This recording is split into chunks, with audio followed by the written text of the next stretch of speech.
My name is Richard Okine. I come from Bojuasi in the Central Region, and I'm a resident of Future of Africa. I had a friend who used to sell in Accra, and most of the time he traveled to Accra, I see him. So I decided to follow him and explore how Accra life is. That's how I ended up being on the streets. My biggest struggle on the streets was to find a safe place to sleep.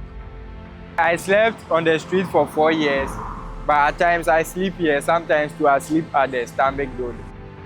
The reason why we used to sleep here was because the air from the air condition helps us to suck the mosquitoes away from us.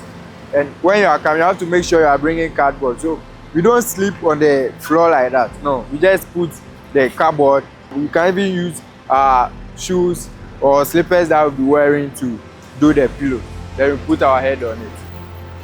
We sleeping close to the main road. Sometimes you feel scared, but before you sleep, you have to by all means pray and commit yourself into the Lord's care. That's what I was doing. Say no marina more for no dam site. I say no dam pay omo eduane. Ade bia omo say ye bia by the body you say good mind.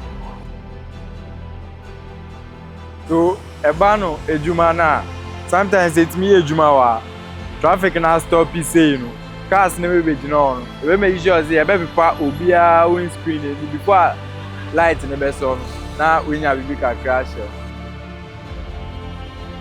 Na me wo GD, na me wo hope say then e be farmer. So I was working hard, but me was street no so na fa. So say me share bright ticket. Me ka share no me future plans and me ka share no what I wanted to do. And I me call Future of Africa na the program. The first time I met Bratike, I thought he was one of the people they come give you food then go. Until I saw the changes he was making on the street by taking some of the street residents to school. Joyce always encouraged me to talk to Bratike about how I want to go back to school, and one day I listened to her and I spoke to Bratike and he took me back to school.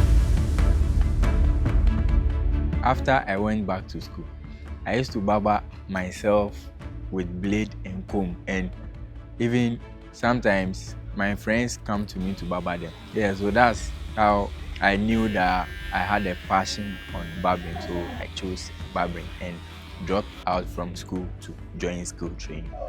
Okine was part of our initial model of programs, that's formal education for all the youth that come through our program. He was doing well. He went through the primary stage, went through the JHS and passed well, and even went to Agri Memorial. But as he was going on with senior high school, he would come and say that he wants to stop school, he wants to learn a skill.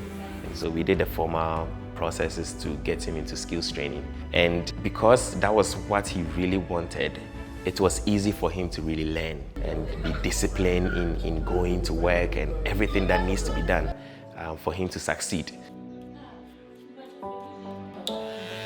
What I enjoy most about learning this skill is that sometimes people come to the shop, hair all over their face, but no, me barbering them, after that I see the transformation I've made. I really like the changes I've made on the person. I used to barber street residents sometimes when they come for Honest Wednesday or the people I'm in the house with. Some like, some don't like, but I realized I've become good when the whole manager of Future of Africa said go. I saw him sitting in my chair.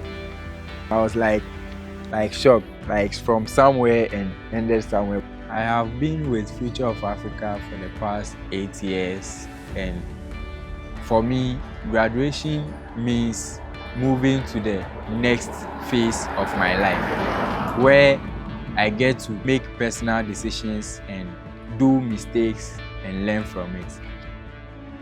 In the next 5 years, I hope to own my own barbering studio, build my clients, train other youth who need the help, and continue to have a safe and sound shelter. If I could go back in time to young Okine, I will tell him to believe in himself, have faith in God, and have the I can do spirit, because I actually mean it.